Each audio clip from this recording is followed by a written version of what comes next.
Chapter 7. The speeding ticket that my mother had been waiting in line to pay when she met my father was the only one she's ever gotten. She isn't a person who breaks the law, no matter how small the law may be. Most of the time, Mom is steady, careful, and totally in control. In other words, the polar opposite of my dad. Like him, she was born in Florida, a place called Kissimmee, up near Orlando. Both her parents worked as performers at Disney World, which sounds like more fun than it was. Grandpa Kenneth was Pluto, the cartoon dog, while Grandma Janet played one of Snow White's 7 dwarfs. Either Sleepy or Grumpy, I forget which. Mom still has a framed photograph of her mother and father dressed in costume, standing with their heads off in front of a Cinderella's castle. According to my mom, Grandpa Kenneth didn't like his job from day one. The Pluto outfit was top-heavy and hard to navigate, and the temperature inside was about 105 degrees.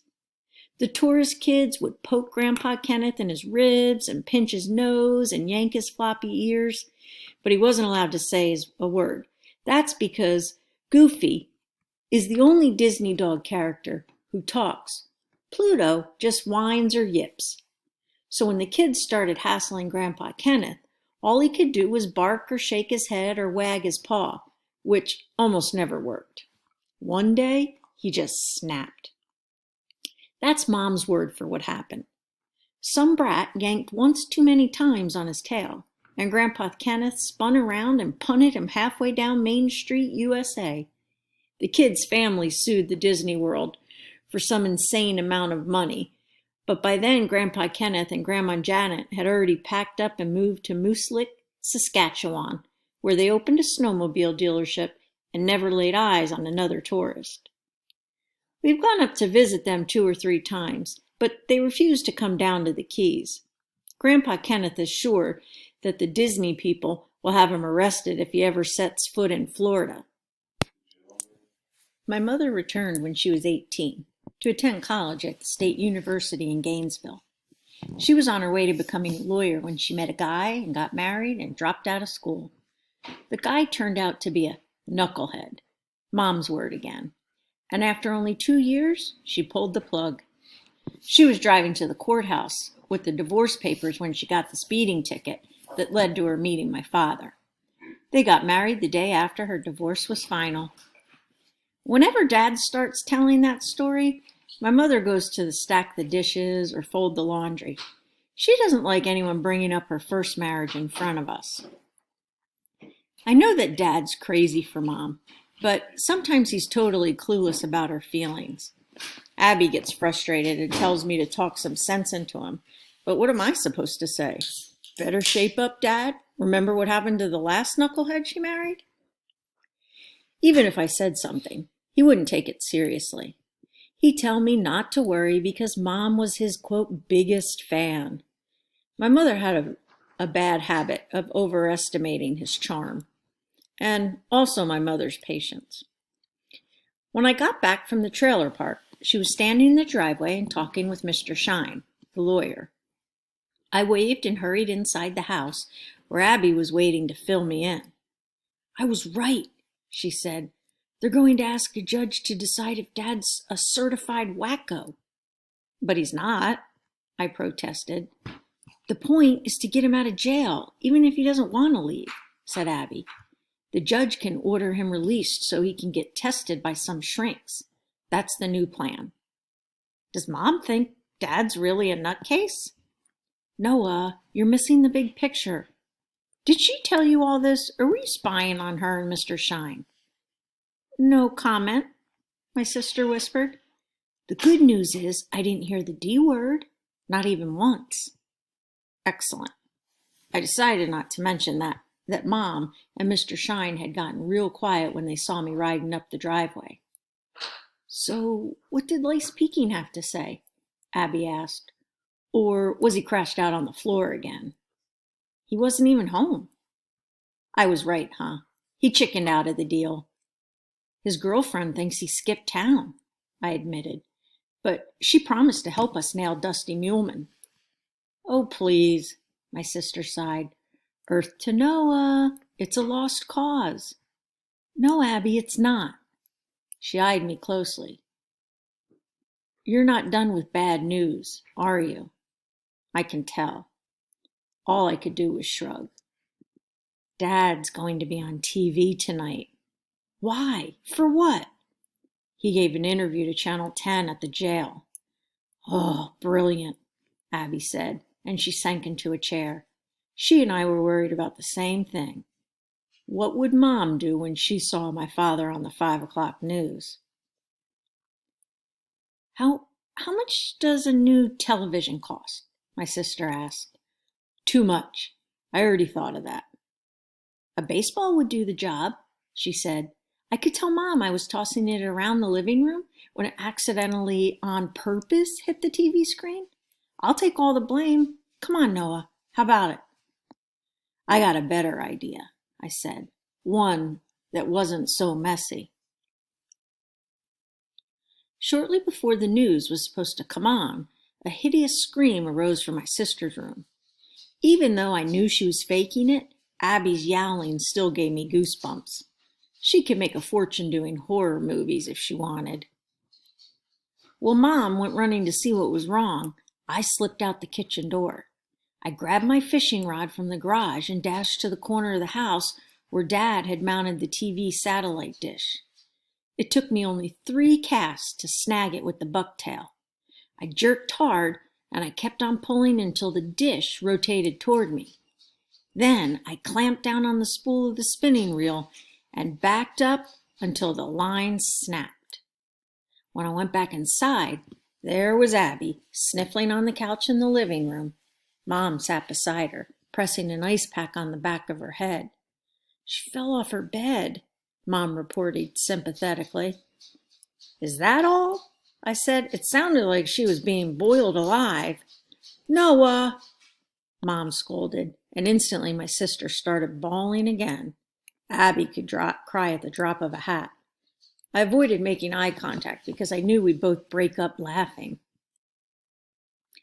At 5 o'clock, Mom reached for the remote control to turn on the news, but there was no picture on the television screen, only ripples and fuzz.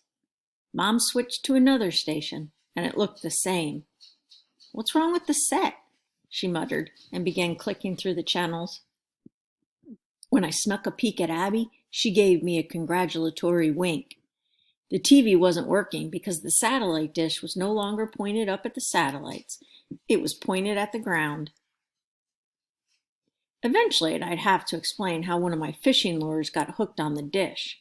But for the moment, I was proud of myself for sparing my mother from seeing my jailbird father on the Channel 10 news. That good feeling lasted only a few minutes, and then our phone started ringing. Apparently, everybody else on the island had watched Dad's big interview, and many of them wanted to share their reactions with Mom, who was mortified. At least 3 of her so-called friends had even videotaped the show, and one of them stopped by after dinner to drop off the cassette. Abby and I were curious about what my father had said on TV, but neither of us was brave enough to sit up with my mom while she watched the tape. I thought about trying to mess up the VCR, but Abby said it would be a waste of time. She was probably right. Mom was determined to see Dad's interview, one way or the other. So my sister and I retreated to our rooms. I couldn't get to sleep, so I sat up playing my Game Boy and reading skateboard magazines. At 1 a.m, I wasn't surprised to hear the telephone ring, and someone picked up right away. When I peeked down the hall, I saw that the whole house was dark, except for a light in my mother's room, just like the night before. This time, though, I could hear her voice. She was talking with Grandpa Janet up in Canada. I couldn't make out everything Mom was saying, but I heard enough to know that she wasn't impressed by Dad's performance on television. What I also heard, too clearly, was the D word. I'm not scared to be out alone at night. Actually, I enjoy the peace and quiet. Sometimes I sneak away from the house and ride down to Thunder Beach or Whale Harbor. The main things to watch for are drunk drivers and, of course, police cars. It's unusual to see a kid on a bicycle after midnight, so the cops automatically figure that you're either running away from home or out stealing stuff. More than once, I've had to lay down my bike and duck into some trees when a police cruiser went by. Mom was still on the phone when I went out the back door. On the way to the marina, I didn't see a single car. A Greyhound bus was the only thing that passed me on the highway. The Coral Queen was dark and the docks were quiet, but I didn't take any chances. I left my bicycle in the mangroves and checked out the place on foot. It was a good thing I did, too. The crooked-nosed bald guy who'd grabbed Abby was sitting in a beat-up old station wagon, parked beside Dusty Muleman's ticket office. I crouched behind the sewage tank and watched him for several minutes. He never moved, even slightly, and when I edged closer, I could hear him snoring. He sounded like Rado's dog, Godzilla, when he sleeps. Finally, I got up my nerve and crept past him. That turned out to be the easy part. Getting off the Coral Queen was a different story. I'd been rummaging through the wheelhouse, hunting for any scrap of evidence that might help Dad, a note in the cruise log, an order in Dusty's handwriting to dump the tanks, whatever, when a mullet boat rumbled into the basin. A man in rubber boots rose in the bow and started tossing a cast net. The noise woke up the bald guy, who got out of the car and stretched his arms and lit up a cigarette. Now I was stuck. There was no way to leave the Coral Queen without being spotted under the dock lights. I could see Dusty's goon guy sitting on the hood of his station wagon, the tip of the cigarette glowing orange whenever he took a drag. On tiptoes, I made my way down a stairwell to the second casino deck, which, like the others, was enclosed to keep out the rain.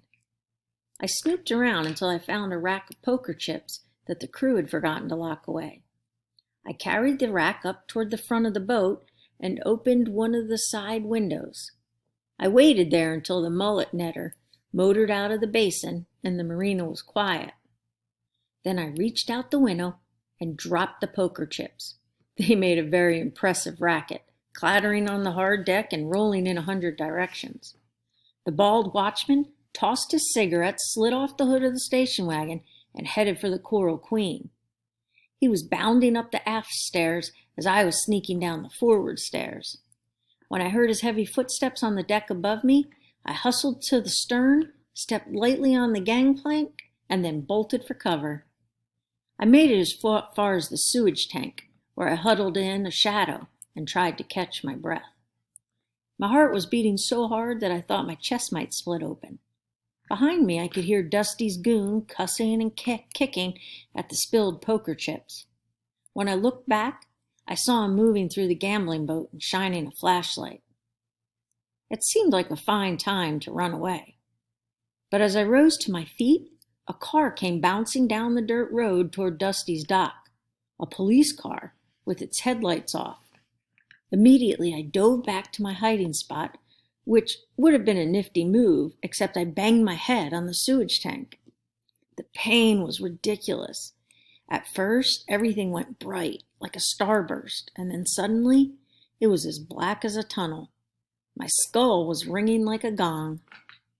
As I lay there trying not to cry out and give myself away, I heard my own voice say, "It's empty." Empty? It wasn't my skull that was ringing, it was the sewer tank, which should have been full if the Coral Queen had emptied her hose into it that night. I watched the police car roll to a stop near the boat. The bald goon hurried down the gangplank and waved at the deputy, who hopped out of the car and followed Dusty's man on the boat. Both of them were shining flashlights back and forth. I rolled to my knees and sat up too fast. As I waited for the dizziness to go away, I noticed a dark, powdery tracing on the concrete slab under the sewage tank. Something so small that the pollution inspectors might not have noticed. I touched it and, in the faint light from the docks, saw red on my fingers. Rust. The old tank was rusting away. I reached underneath and found a patch of pitted metal that crumbled like stale crackers. Peeling it away, I made a hole so large I could stick my fist inside. The sewer tank wasn't just empty, it was wrecked and useless, a phony prop in Dusty Muleman's scam. Suddenly, the knot on my head didn't hurt so much.